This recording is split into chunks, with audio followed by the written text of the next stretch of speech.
Let me paint you a picture. It's Friday evening. Your phone lights up. Group chat. Someone's organizing a night out dinner, drinks, maybe a bar after.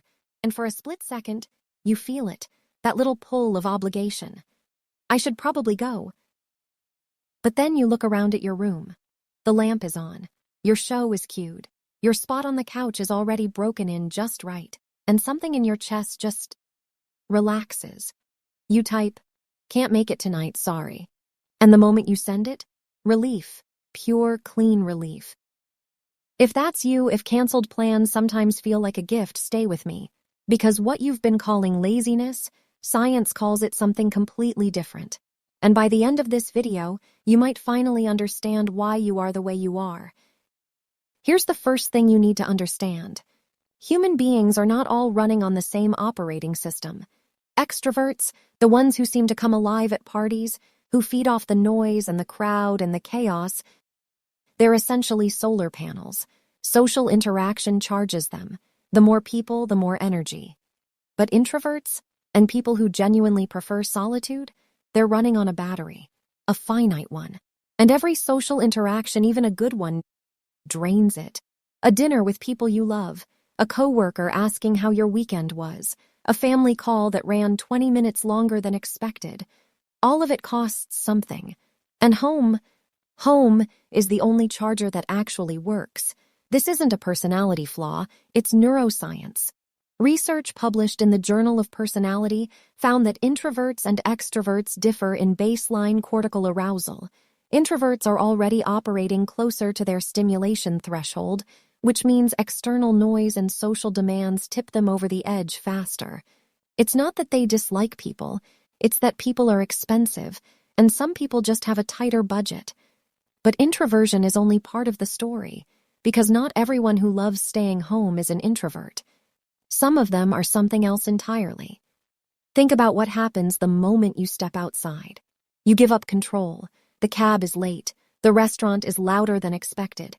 Someone says something weird, and now the whole evening has a strange energy, and you're not sure why. Small, ordinary chaos. The kind most people barely notice. But for some people, especially those with high sensitivity or anxiety, that unpredictability isn't just annoying. It's genuinely draining in a way that's hard to explain. At home, you control the lighting, the temperature, the noise level, whether there's music or silence, whether you eat now or in an hour, whether you speak to another human being today or not. For a highly sensitive person, that control isn't a luxury. It's a nervous system requirement. Dr. Elaine Aron, who coined the term highly sensitive person in her 1996 research, estimated that roughly 15 to 20% of the population falls into this category. They process sensory and emotional information more deeply than average. They notice more, they feel more, and the world, loud, unpredictable, overstimulating, can genuinely wear them down in ways other people just don't experience.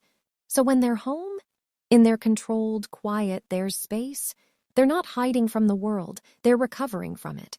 Now here's the part nobody talks about enough. We have this cultural story that the best ideas, the best connections, the best life, it all happens out there. In the buzz, the networking events, the spontaneous adventures. And there's some truth to that. Novelty matters. New experiences matter. But here's what the research quietly says on the other side of that argument. A study from the Academy of Management Journal found that solitude, actual uninterrupted alone time, is one of the most powerful environments for creative problem solving. Another study from the University of Buffalo found that people who are comfortable with solitude show higher levels of creativity, emotional regulation, and self-awareness. The people who love staying home aren't doing nothing. They're thinking deeply. They're the ones at 11 p.m. who suddenly figure out the solution to a problem they've been stuck on for a week.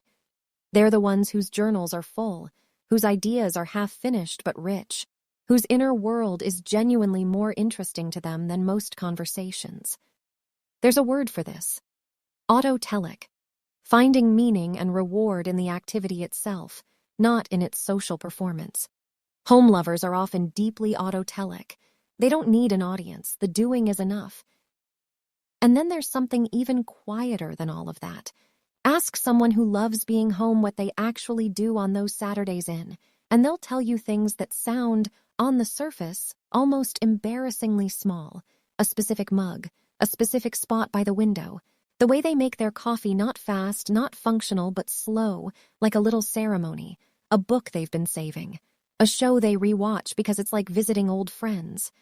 To an outsider, it looks like nothing. To them, it feels like everything. Psychologists call this low stimulation preference. It's the capacity to find genuine pleasure in small, quiet, repeated experiences. And it's not a lowered standard. If anything, it's a heightened one. These people have learned what actually fills them, not what's supposed to fill them. That distinction is rarer than it sounds.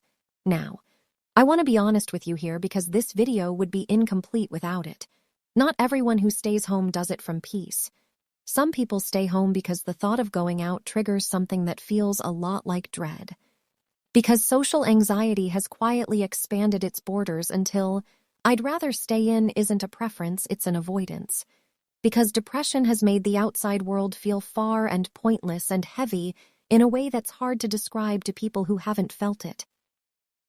For those people, home isn't a recharge station. It's a comfortable trap. And the difference matters.